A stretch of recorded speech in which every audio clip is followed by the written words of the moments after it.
हुकूमत सां ॻाल्हियूं रुॻो इलेक्शन जी नुक़्ते थी सघनि थियूं। जेकॾहिं ही इलेक्शन तरफ़ नथा वञनि त ॻाल्हियुनि जो को बि फ़ाइदो नाहे। पीटीआई चेयरमैन इमरान ख़ान जारी कयल बयान में चयो आहे त ग्रैंड नेशनल डायलॉग खां पहिरियां इलेक्शन ते ॻाल्हियूं थियणु घुरिजनि। हुकूमत सां ॻाल्हियूं थियूं त मां शिरकत न कंदुसि, मुंहिंजी टीम शिरकत कंदी। अदलिया ते हमिलो थी रहियो आहे, जंहिंखे रोकण लाइ समूरी क़ौम खे गॾु थियणो पवंदो। जेके सियासी पार्टियूं आइन जे बालादस्ती लाइ गॾु बीहणु चाहिनि थियूं, उन्हनि सां राब्तो कयो वेंदो।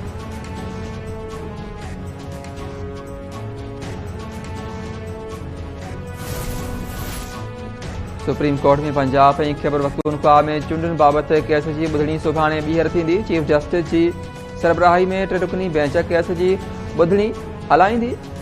हुकूमती इत्तेहादी पारां फुल कोर्ट जोड़ण जो मुतालबो, टे रुकनी बेंच जो बाइकाट करण जो फ़ैसिलो। अटॉर्नी जनरल सुभाणे हुकूमती मौक़िफ़ खां अदालत खे आगाह कंदो। मुस्लिम लीग हेडक्वार्टर लाहौर में मुस्लिम लीग नून ने आइन पर हमले का फैसला कर लिया है। मुस्लिम लीग नून की क़यादत ने सुप्रीम कोर्ट को दबाव में लाने की कोशिशों का आगाज कर दिया है। राना सनाउल्लाह साहब जो वजीर दाखिला भी हैं, उन्होंने कल जजेस पर डायरेक्ट हमला आवर होने की कोशिश की है। उनको दबाव में लाने के लिए इशारा दिया है कि मुस्लिम लीग नून या पीडीएम सरकार, जो हमारे 3 जज बशमूल चीफ जस्टिस पाकिस्तान, उनके खिलाफ रेफरेंस दायर किया जाएगा। नून लीग अदलिया आइन ते हमला करे रही आहे। जजिस खिलाफ रेफरेंस दाख़िल करण जो इशारो सुप्रीम कोर्ट खे दबाव में आणण जी कोशिश आहे। उम्मीद आहे त सुभाणे सुप्रीम कोर्ट मां सुठो फ़ैसिलो ईंदो। हाणे सियासी पार्टियुनि जो इम्तिहान आहे। पीटीआई अॻवान शाह महमूद कुरैशी कराची में प्रेस कॉन्फ्रेंस में चयो आहे त पार्लियामेंट जी कानून साज़ी ते एतिराज़ नाहे, पर वक़्तु मुनासिब नाहे। सदर आरिफ अलवी बयान बिल ते कानूनी माहिरनि सां मुशावरत शुरू करे छॾी आहे। पाण खे आइन जे तहफ़ुज़ मुहाफ़िज़ सम्झंदड़ पीपल्स पार्टी आइन टोड़ींदड़नि जो साथ ॾेई रही आहे। शाह महमूद कुरैशीअ खे आसिफ अली ज़रदारी वज़ीर आज़म न बणायो, उन करे सदाईं पीपल्स पार्टी तनक़ीद कंदो आहे। पीपल्स पार्टी आइन ठाहियो ऐं उनखे असल शिकल में बहाल कयो। सूबाई वज़ीर नासिर शाह जो शाह महमूद कुरैशी जे बयान ते रद्दअमल। जारी कयल बयान में नासिर शाह चयो त इमरान ख़ान असेंबलियूं टोड़े मुल्क खे ख़तरनाक बहरान तरफ़ धिकियो। इमरान ख़ान ऐं संदसि सहूलियतकारनि ख़िलाफ़ ट्रुथ कमीशन जोड़े मथनि गद्दारी केस हलाया वञनि।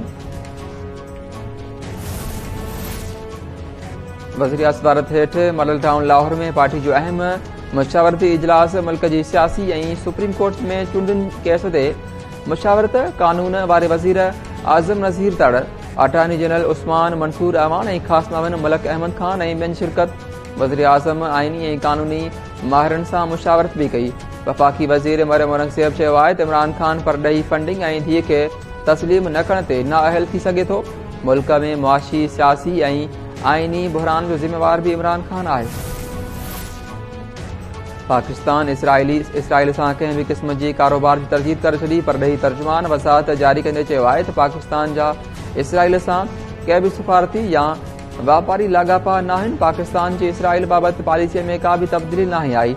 इसराइल सां न को वापार शुरू कयो आहे, न ई शुरू करण जो इरादो रखूं था।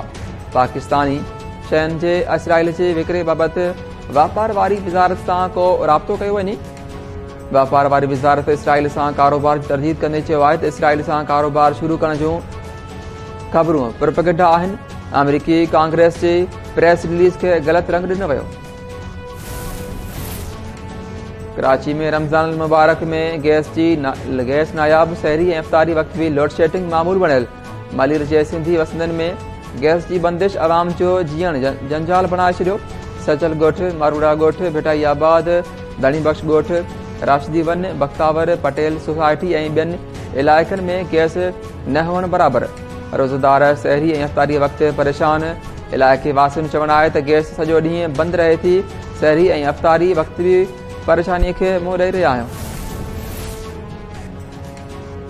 कंधरा मां अगवा थियल नौजवान साहिल कुमार 17 ॾींहनि बाद बासियाब। हिंदू पंचायत जे मुखी नामू मिल पारां नौजवान साहिल कुमार जी बाजाबी तस्दीक।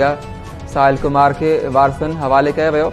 नौजवान जे अगवा बाद धाड़ेलनि वारसनि खां 1 करोड़ रुपया भुंग तलब कयो। कुंभ भरिसां ॻोठ पीरल खान छंबाणी में लाबारे दौरान कणक जी फसल खे बाहि वकोड़ी वई। फसल सड़ी रख। शाकर मलाह जे ज़मीन ते लाबारे दौरान ट्रैक्टर जी पटीअ में स्पार्किंग दौरान फसल खे बाहि लॻी। 400 मणनि खां वधीक कणक सड़ी वई। ॻोठाणनि पंहिंजी मदद पाण तहत बाहि ते ज़ाब्तो आंदो।